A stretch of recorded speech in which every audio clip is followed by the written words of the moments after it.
తెలంగాణలో BC reservations ఉద్యమాన్ని ఐక్యంగా ముందుకు తీసుకెళ్లేందుకు తెలంగాణ బీసీ జేఏసీ ఏర్పాటైంది. జేఏసీ చైర్మన్ గా MP R Krishnaiah, working chairman Jajula Srinivas Goud ను ఎన్నుకున్నారు. ఆదివారం హైదరాబాద్ లోని ఓ హోటల్లో బీసీ సంఘాలు, కుల సంఘాలు, మేధావులు, ఉద్యోగులు సమావేశమయ్యారు. స్థానిక ఎన్నికల్లో 42% బీసీ రిజర్వేషన్స్ పై హైకోర్టు స్టే విధించడం, సుప్రీం ద్వారా కూడా అడ్డుకోవాలని కొందరు ప్రయత్నిస్తుండటంతో ఉమ్మడి ఎజెండాతో ఉద్యమించాలని సమావేశంలో నిర్ణయించారు.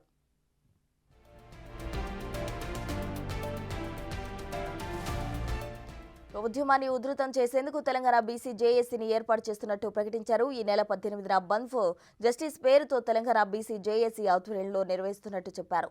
బీసీల జనాభా 60% ఉంటే 42% రిజర్వేషన్స్ ఇస్తే రెడ్డి జాగృతి అడ్డుకుందని మండిపడ్డారు. బీసీ లీడర్లు మాధవరెడ్డి, గోపాల్ రెడ్డి ఇద్దరు వ్యక్తులకే రెడ్డి సమాజం అండగా ఉందా అని ప్రశ్నించారు.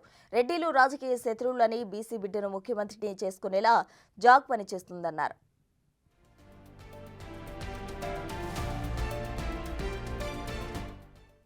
నోటికాడి అన్న ముద్ద లాక్కున్నారు. జీవో వచ్చి అమలు చేస్తుంటే నామినేషన్ లేస్తుంటే పొద్దున నామినేషన్ ఇస్తారు, సాయంత్రం స్టే ఇచ్చారు. ఆ స్టే కూడా ఇవ్వవలసింది లేదు, అయినా కానీ ఇచ్చారు. ఇట్లా అడుగున మనకు అన్యాయం జరిగింది కాబట్టి దీని మీద మనం అందరం తిరుగుబాటు చేయాల్సిన అవసరం వచ్చింది. అందరి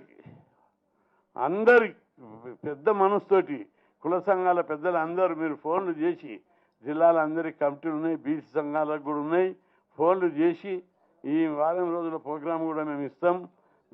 రౌండ్ టేబుల్ కాన్ఫరెన్సులు, ప్రెస్ కాన్ఫరెన్సులు, ర్యాలీలు, అఖిలపక్ష సమావేశాలు జరిపి ఈ పార్టీలను కూడా పార్టీలతో ఓ రోజు మీటింగ్ పెట్టుకోవాలి. జిల్లా కమిటీలు అన్నిటి, జిల్లా కమిటీలు, తాలూకా కమిటీలు, ఆల్ పార్టీ మీటింగ్ పెట్టడము, ఆల్ కుల సంఘాలతో మీటింగ్లు పెట్టడము, మేధావులతో రౌండ్ టేబుల్ కాన్ఫరెన్స్ పెట్టడము, ఇట్లా కార్యక్రమాలు ఇవ్వాలి. అదేవిధంగా దీని మీద కరపత్రంకు సంబంధించిన మ్యాటర్ నారగొని మేము అందరం తయారు చేస్తాం, వాట్సాప్లో పంపిస్తాం. విస్తృతంగా కరపత్రాలు కూడా ప్రింట్ చేసి స్టూడెంట్స్ వాట్సాప్ల ద్వారా చెప్పొచ్చు, ఇంకా రకరకాల ద్వారా పరిచయం చేయొచ్చు సోషల్ మీడియా.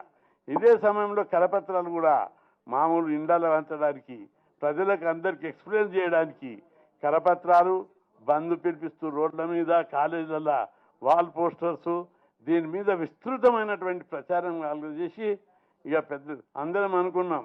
డాక్టర్స్ చేసి, టీచర్స్ చేసి, అందరూ ఉద్యోగులు చేసి, ఉస్మాన్ యూనివర్సిటీలో కూడా మంచి దమ్మున్నటువంటి నాయకులు ఉన్నారు, వచ్చారు. ఇప్పుడు వాళ్ళతో కూడా యూనివర్సిటీ చేసిరు.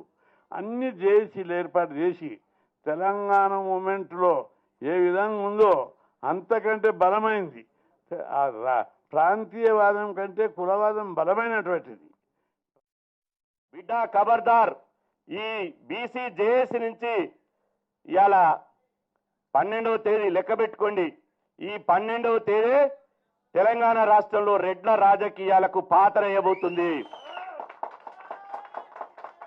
ఈ బీసీ జేఏసీ నుంచి ప్రకటిస్తున్నాం. మామూలు ఇంతకుముందు చెప్పిన ఈ 5 కులాలు, అగ్ర కులాలు అడ్డుకోలే, ఈ రెడ్డిలే. నేను అంటున్న అడ్డుకోవడానికి ఓ పద్ధతి ఉండాలి. 5% రెడ్డోళ్ళు ఉంటే 5% కంటే 5%లో మనం 2% గుంజుకుని అడ్డుకోవాలి. కానీ 5% రెడ్డోళ్ళు ఉంటే 28 మంది ముఖ్యమంత్రులు అయితే 14 మంది ముఖ్యమంత్రులు రెడ్డోళ్ళే. ఇప్పుడున్న అసెంబ్లీలో 44 మంది రెడ్డి సామాజిక వర్గం వాళ్ళే. ఇప్పుడున్న ముఖ్యమంత్రితో సహా, రేవంత్ రెడ్డితో సహా 4 మంత్రులు, ఒక ముఖ్యమంత్రి రెడ్డి సామాజిక వర్గానికి సంబంధించిన వాళ్ళే. ఏ పదవి చూసినా డీజీపీ నుంచి మొదలు కంటే కింది కానిస్టేబుల్ వరకు రెడ్డి రెడ్డి రెడ్డి రెడ్డి రెడ్డి రెడ్డి అని పడుతుంది. ఇవాళ నామినేటెడ్ పోస్టులు కూడా వాళ్ళకే ఇస్తున్నారు. కాబట్టి ఇవాళ రెడ్డి సమాజం ఎందుకు అడ్డుకుంది అంటే, మనం సర్పంచ్ కావద్దు, వార్డు మెంబర్ కావద్దు. వాళ్ళ తాతకు మన తాత బానిసత్వం పనిచేసిండు, వాని తండ్రికి మన తండ్రి బానిసగా పనిచేసిండు. ఇప్పుడు కూడా వాని కొడుకు మనం బానిసగా పనిచేయాలనే ఉద్దేశంతో మనం సర్పంచ్ కాకుండా, కౌన్సిలర్ కాకుండా, కార్పొరేట్ కాకుండా, ఎంపీడీస్ కాకుండా, జడ్పీడీస్ కాకుండా అడ్డుకుంటున్నారు. ఆ అడ్డుకోవడాన్ని, వాళ్ళ ఆధిపత్యాన్ని, వాళ్ళ గుత్తాధిపత్యాన్ని బొందబెట్టడానికే ఇలా బీసీ జేఏసీ ఏర్పడ్డదనే విషయాన్ని మనం మర్చిపోద్దని చెప్పి సందర్భం గుర్తు చేస్తున్నా. నేను ఈ బీసీ జేఏసీ ద్వారా నేను విజ్ఞప్తి చేస్తున్నా, కమ్మలకు కూడా విజ్ఞప్తి చేస్తున్నా, రండి మా బీసీ జేఏసీ తోటి కలవండి. కోమటోళ్ళ కూడా విజ్ఞప్తి చేస్తున్నాం, వెలమలకు కూడా విజ్ఞప్తి చేస్తున్నాం. ఒక రెడ్లే బీసీ జేఏసీ నుంచి ఇలా ప్రకటిస్తున్నాం. ఇది నేను ప్రకటించేది నిజమైతే అందరూ హర్షధ్వానాల మధ్య తెలపాలి. ఈ రోజు నుంచి మన నోటి కాడు ముద్దను లాక్కొని మన కంచంలో మన్ను పోసే ఈ రెడ్డి ఆధిపత్యాలు మనకు 100% రాజకీయ శత్రువులే.